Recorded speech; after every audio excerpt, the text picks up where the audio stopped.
हमारी मांगे पूरी करो, हमारी मांगे पूरी करो, हमारी मांगे पूरी करो, हमारी मांगे पूरी करो। जम्मू कश्मीर शरणार्थी एक्शन कमेटी जिंदाबाद, जम्मू कश्मीर शरणार्थी एक्शन कमेटी जिंदाबाद। आज मेहमान हूँ यहाँ पे। आज की जो मीटिंग थी कठुआ यूनिट के कश्मीर शरणार्थी एक्शन कमेटी जो है ये 1947 के जो लोग POJK से आए हैं उनकी बहुत बड़ी ऐतिहासिक तंजीम है ये, जो पिछले 60 साल से लगातार POJK के जो DPs हैं उनकी रिहेबिलिटेशन के बारे में लगातार जद्दोजहद कर रही है।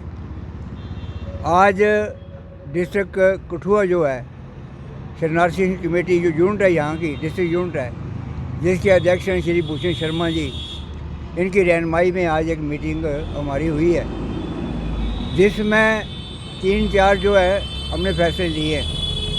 सबसे बड़ा फैसला जो ये है कि जो स्टेट लैंड 1947 के रिफ्यूजियों को अलाट हुई 254C जिसको बोलते हैं, आर्डर 254C, वो ज़मीन जो है सरकार ने पूरे मालिकाना हक जो है वो 47 के लोगों को दे दिए। जब मालिकाना हक मिल जाएं तो फिर सरकार का कोई उसमें मुदाखलत बनती नहीं है, और जिसको मालिकाना हक मिल जाते हैं वो अपनी मर्ज़ी से ज़मीन को किस ढंग से इस्तेमाल करता है ये उसकी मर्ज़ी पे है। और हमारे लोग पिछले 50-60 साल से लगातार अपनी मर्ज़ी से वो मालिकाना हक जो है वो इस्तेमाल करते चले आ रहे थे, क्योंकि जो ज़मीन मिली है हमको बड़ी थोड़ी ज़मीन मिली है, और वक्त गुजरने के साथ साथ एक परिवार के 5-5, 6-6 परिवार बन गए और ज़मीन जो है उसी तरह से वो डिवाइड हो गई उनमें। अगर मैं आपसे आप यही बताएं, हमें बताएं कि जिसके हिस्से में 1 कनाल या 1.5 कनाल ज़मीन आएगी वो उसकी कल्टीवेशन क्या करेगी। तो लोगों ने अपनी रिहेबिलिटेशन के लिए वो ज़मीन कुछ लोगों ने बेच रहे हैं, कुछ बेचेंगे, लेकिन मुझे अफसोस से कहना पड़ता है कि पिछले 50 साल में ऐसी कोई सिचुएशन पैदा नहीं हुई कि हमको रोका गया हो सरकार की तरफ से, लेकिन पिछले 2-3 साल से लगातार IGR जो है, इंस्पेक्टर जनरल रजिस्ट्रेशन जो है, उन्हें एक अननेसेसरी और गैर कानूनी जो उनके इख्तियारात में नहीं है, उन्होंने एक पंगा इसमें अड़ाया हुआ है। एक रिस्ट्रिक्शन खड़ी कर दी है कि 47 के जो लोग हैं वो स्टेट लैंड नहीं बेच सकते, क्योंकि वो उनको कल्टीवेशन दी गई थी।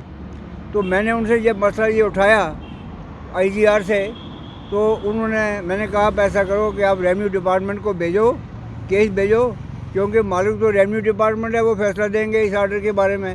तो केस चला गया रेवेन्यू डिपार्टमेंट के पास, और उन्होंने एग्ज़ामिन करने के बाद वो जो आर्डर था 254C 1965 का, उसको पूरी अच्छी ढंग से एग्ज़ामिन किया। एग्ज़ामिन के बाद उन्होंने चिट्ठी लिखी IGR को कि ऐसी इस आर्डर में कोई ऐसी बात नहीं है, ये 47 के जो लोग हैं ये इसको मालिकाना हक मिला हुआ है, ये अपनी मर्ज़ी से ज़मीन को जिस ढंग से चाहें वो इस्तेमाल कर सकते हैं। लेकिन अब जब दिमाग में फतूर हो किसी के, उन्होंने वो लेटर उठाई तो भेज दी लॉ डिपार्टमेंट को। लॉ डिपार्टमेंट ने एग्ज़ामिन किया, उन्होंने भेज दिया एडवोकेट जनरल को भेज दिया। एडवोकेट जनरल ने दोबारा भेज दिया रेवेन्यू डिपार्टमेंट को, जिनके साथ हम संपर्क में हैं। और मुझे उम्मीद है कि रेवेन्यू डिपार्टमेंट, हमने गवर्नर साहब से ये अपील की आज कि गवर्नर साहब जो है इसमें इंटरवीन करें। एक खामखा गवर्नमेंट के रास्ते में रुकावट पैदा की जा रही है। कुछ लोग ऐसे हैं जिनके अपने ज़ाती इंटरेस्ट हैं, या कुछ लोग सरकार में जो हैं वो हमारे रिफ्यूजीज़ के और सरकार के बीच में एक दीवार खड़ी करना चाहते हैं। तो मैं गवर्नर साहब से ये अपील करूँगा कि वो रेवेन्यू डिपार्टमेंट को ये हदायत दें कि वो सख्ती से एग्ज़ामिन करके और जल्दी से जल्दी जो है जो ऑर्डर की जो स्पिरिट है उसके मुताबिक जो मालिकाना हक मिले हैं हमको उसकी पूरी इजाज़त दी जाए। और मैं आपको एक बात बताऊं कि वो जो ऑर्डर है 254C है वो लेजिस्लेशन के दायरे में आ चुका है। उसमें कोई इवन लेफ्टिनेंट गवर्नर भी उसमें मुदाखलत नहीं कर सकते हैं। कोई अफसर की तो बात ही नहीं है, IC अफसर की तो बात ही नहीं है, कि सेक्रेटरी की बात नहीं है, कोई मुदाखलत उसमें नहीं कर सकता। एक तो हमारी ये बात थी। दूसरी बात ये थी जो हमारी जो बाकी मुतालबात हैं जो